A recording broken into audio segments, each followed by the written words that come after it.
2-bit. It's time for your next review. Hello? Hey, are you feeling all right? Am I feeling alright? Of course I'm alright! I feel the power of the darkness coursing through my veins.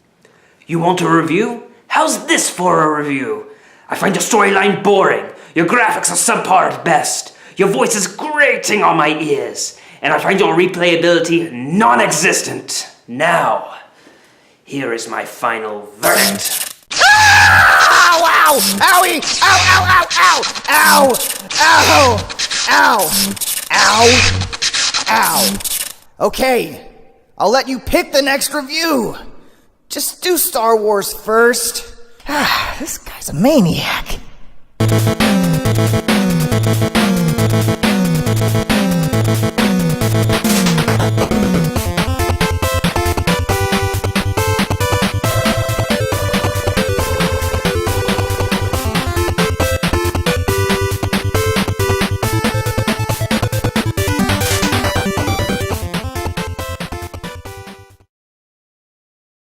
Star Wars Dark Forces is a first-person shooter game released in 1995 and was published and developed by Rebel sympathizers LucasArts. The game began production in 1993. Around this time, the first-person shooter genre was exploding in popularity, and the idea to create a Star Wars first-person shooter game was inspired by fan-made mods of the game Doom, in which they had levels modded to look like the Death Star. Dark Forces' development team wanted to incorporate adventure-style gameplay with the first-person shooter genre, and they incorporated puzzles and strategy elements along with a narrative befitting the Star Wars franchise. Dark Forces was originally going to star rebel delinquent Luke Skywalker. However, the development team wisely realized that Luke Skywalker was both a crybaby and a douchebag, and this would constrain the gameplay and storyline. So they created a more powerful character, former Imperial and mercenary for hire Kyle Katarn. Now, with these tidbits finished, let's look into this review.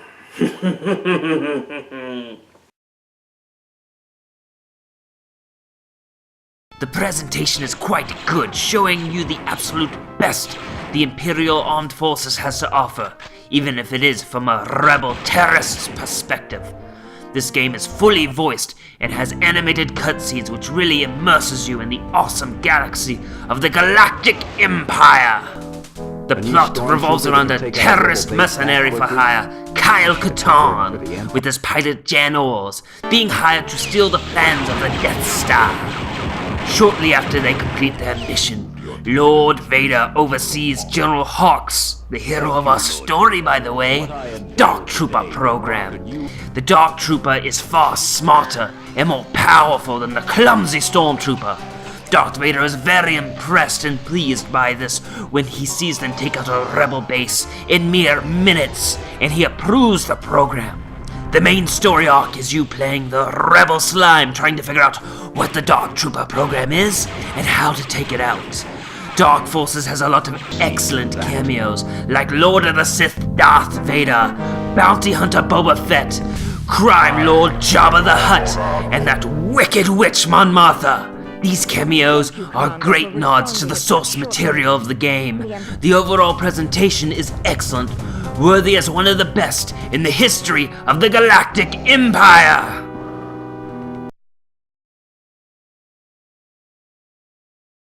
Dark Forces delivers great sound. The blasters, rockets, and thermal detonators all sound like they were taken straight from the movie. As stated earlier, this game is fully voiced, so you can hear the discipline in our Imperial officers' voices. Quite excellent indeed. Now, it would not be a Star Wars game without the Wilhelm scream, which is featured in this game when you fall and plummet to your death.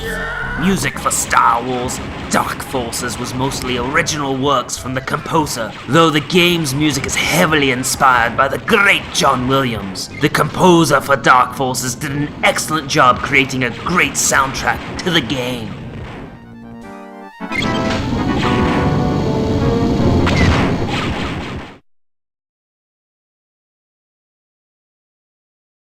Dark Forces has been commonly called a Doom clone. This is true in a few aspects, as the basic gameplay is identical to Doom, but it makes significant expansions upon the gameplay features present in Doom.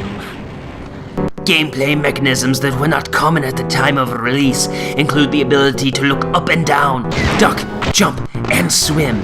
The use of multiple floor levels is another technical advance in the genre. To produce these features, the development team had to write a whole new game engine from scratch, called the... Wait a minute, what? The Jedi Game Engine?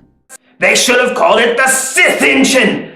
This game's engine name is further proof that LucasArts is part of the Rebel Alliance and traitors! This engine allows the creation of gameplay and graphical elements such as fully 3D objects, atmospheric effects like fog and haze, animated textures and shading.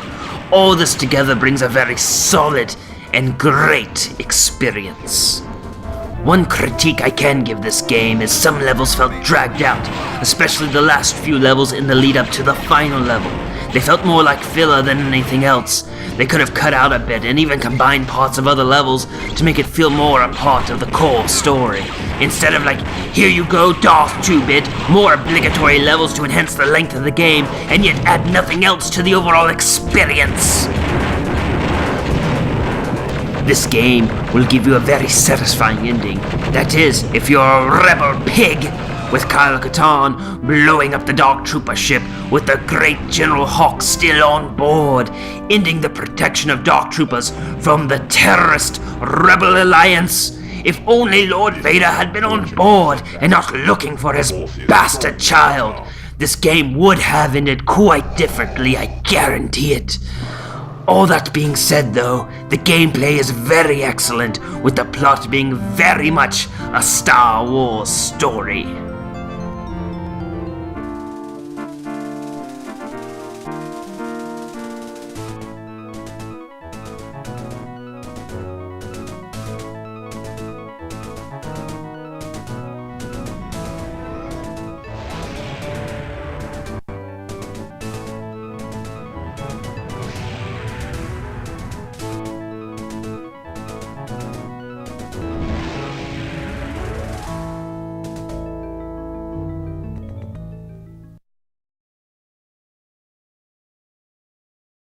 Dark Forces is one of the greatest Star Wars games ever created.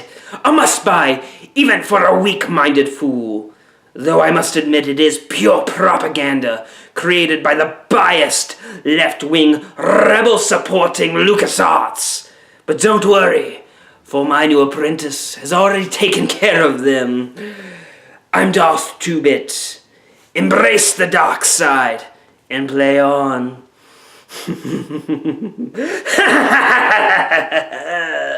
I don't know, PlaySatan. Maybe you're right. 2-bit seemed a little out of sorts today. Oh gee, you think? He was shooting bolts of lightning out of his fucking hands. I'm telling you, the guy is completely off his rocker. You need someone more stable doing these reviews. Someone like... I know. But maybe it's my forgiving equine nature. I feel like 2-bit just needs to have a little more creative control over the channel. I told him he could pick the next review. Let us see how this might affect his mood. I think you're making a huge mistake. 2-bit is insane. Why, just the other day I saw a guy urinating in public, just right out in the open. And you know what? He was wearing the same shoes that 2-bit wears. So what does that say for his judgment, huh? We got to boot him now. Nay. We will give him one last chance, and then the hunt for a suitable replacement can commence. As you wish. Fucking piece of shit. Cursed you. Hey guys, thanks for watching, we really appreciate it. If you enjoyed this video, please give us a thumbs up, and if you want to keep up with everything we're doing, hit that sub box below. Now if you enjoy listening to people talk about movies, comic books, video games, anything nerdy, hit the 2-bit podcast video. You won't regret it, I promise. If you enjoy watching some wacky characters review video games, click the 2-bit review. Anyway guys, thanks for watching, and I hope you have a wonderful day.